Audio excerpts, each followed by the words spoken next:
We hear a lot about tech certifications, and you sometimes wonder if they're still relevant. But Cisco just dropped a major overhaul for one of its flagship certs, the CCNP, for 2026, and it looks like they're completely redefining what it means to be a modern network engineer. They really are. This isn't just a minor syllabus update. It's a fundamental shift in philosophy.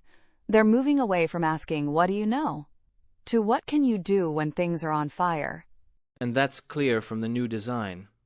For 2026, Cisco has officially repositioned the CCNP to focus on enterprise digital transformation. The most striking change is that over 60% of the exam now consists of complex scenario-based questions. And while the CCNA isn't a required prerequisite anymore, the difficulty spike makes 1 to 3 years of hands-on experience almost essential. Exactly. And that no prerequisite rule is a bit of a trap. It looks like an open door. But without that CCNA level foundation in routing and security, you're going to hit a wall very, very quickly. The exam just assumes you already speak the language of the rack. That makes sense. I mean, the real aha moment here is that Cisco is intentionally killing the paper cert culture.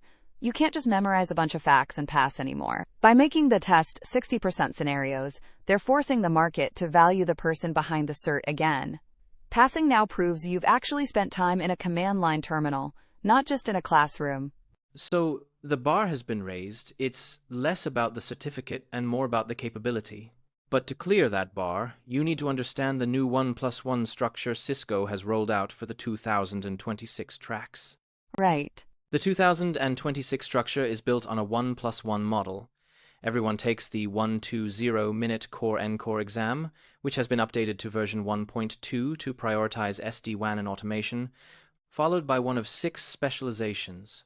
Interestingly, they've added a brand new data center AI track and shifted the collaboration track to a 50/50 split between on-premise hardware and cloud services.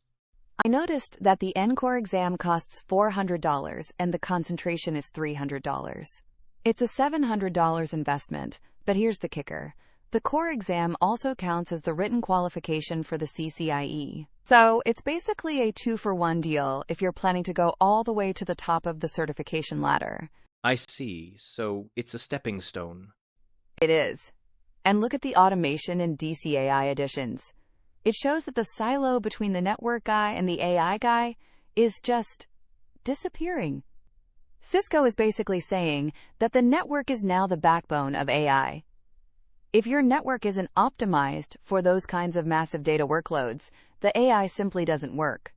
That's a huge shift in how we think about the job description. It's a broader, more integrated scope for sure.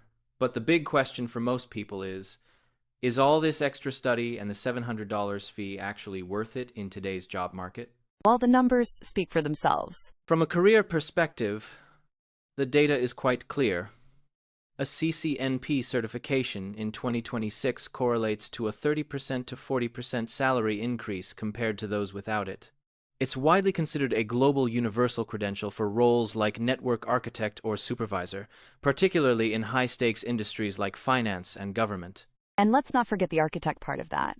In most big firms, you literally cannot get promoted to a senior design role without this cert. It's not just about the money.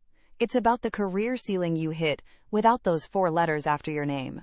Got it. You know, the real takeaway here is the 3-year validity. By forcing recertification through continuing education or higher exams, Cisco is keeping the brand of the CCNP high.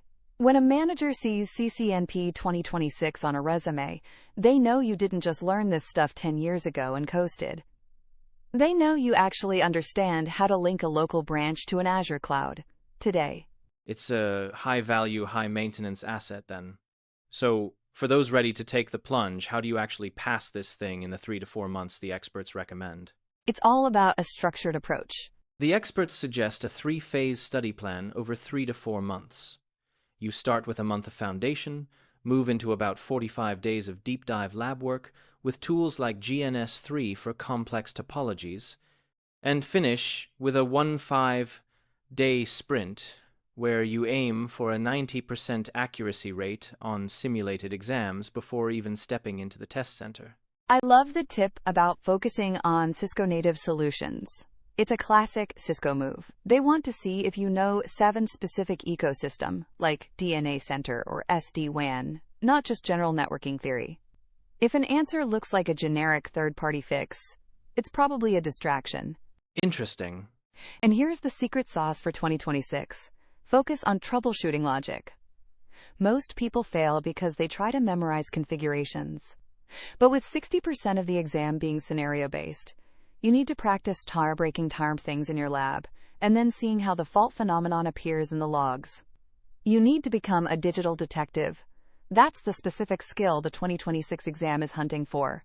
It's about becoming that digital detective.